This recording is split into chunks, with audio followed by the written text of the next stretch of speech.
10 verdades sobre os dízimos que vão te tirar desse engano e prisão. Fique até o final que tem um bônus, a 11ª verdade. A primeira verdade, que Abraão não era dizimista. Ele devolveu o dízimo uma única vez. E não foi daquilo que ele produziu. Foi dos despojos de uma guerra em que o sobrinho dele se meteu. Ele foi lá resolver o problema. Devolveu o dízimo dos despojos da guerra, não daquilo que ele produziu. Segundo, dízimo nunca foi dinheiro. E olha que o dinheiro já existia. Muito antes disso, muito tempo, aí José do Egito, por exemplo, já tinha sido vendido por moedas. Então o dinheiro existia, mas o israelita nunca devolveu o dízimo como dinheiro. Terceiro, só devolvia quem trabalhava com agropecuária. Era o fruto da terra e o gado.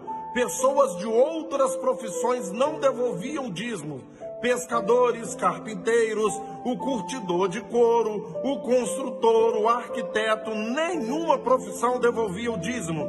Dízimo era só do fruto da terra e do gado. Quarto, os dízimos era para cuidar dos órfãos, das viúvas, dos necessitados e dos estrangeiros que moravam na terra e não tinha como sobreviver. Então quem cobra o dízimo deve pensar prioritariamente nos necessitados, ok? 5.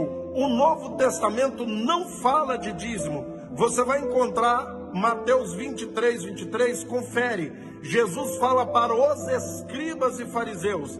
E Hebreus capítulo 7, do verso 4 em diante, ele vai falar: vocês não sabem que aqueles que exercem o sacerdócio têm mandamento de acordo com a lei de recolher os dízimos dos seus irmãos, ainda que tenham descendido de Abraão? Preste atenção, o sacerdócio acabou no ano 70, ok? Então não tem mais. De acordo com a lei foi abolida por Cristo, de recolher dos seus irmãos. Você é de Naftali, de Zebulon, de Asser, de Ruben, de qual tribo? Ok? 6. Apóstolos não recebiam dízimos, porque eles eram judeus, e os dízimos eram entregues somente para os levitas. Os apóstolos não eram levitas. Outra coisa, os judeus jamais entregariam dízimo para quem não era levita. Então o apóstolo não recebia dízimo. 7.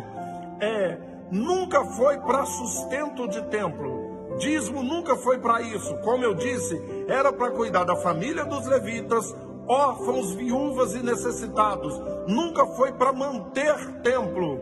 8. Dízimo é aliança de Deus com Israel, não com a igreja.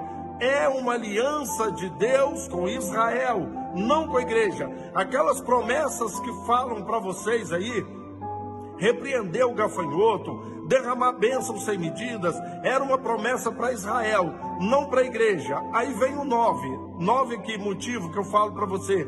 Ah, mas eu sou dizimista e Deus me abençoa. Só que vocês dizem que quem não é está debaixo de maldição. Olha o tanto de gente que não é dizimista e é próspero e é rico. Se está debaixo de maldição, como ele prospera? Essa é uma verdade, a 9ª verdade. Outra, quanta gente que você conhece que é dizimista e ofertante e paga aluguel, vive com dificuldade, não tem o dinheiro para uma cesta básica, para o alimento digno de cada dia, não tem direito a uma diversão, não viriam bênçãos sem medidas? Quantos dizimistas precisam de cestas básicas da igreja, mas não está debaixo da bênção? Quem é dizimista? 10. Barganha com Deus. O Deus dos evangélicos, dos crentes: eu só posso te abençoar se você me der alguma coisa. É um grande absurdo. Se você não devolver, eu não tenho como te abençoar. Se você não devolver, eu não vou te abençoar. Deus precisa que dê alguma coisa para ele dar algo em troca. A barganha com Deus quer dizer, quem não tem dinheiro, quem não devolve, então não tem como ele abençoar. A famosa barganha com Deus. E vai aí a 11ª. A prioridade de Deus sempre foi as pessoas. Hoje o dízimo é para quê? Para duas coisas: templos suntuosos, luxuosos. porque esses atraem pessoas, né?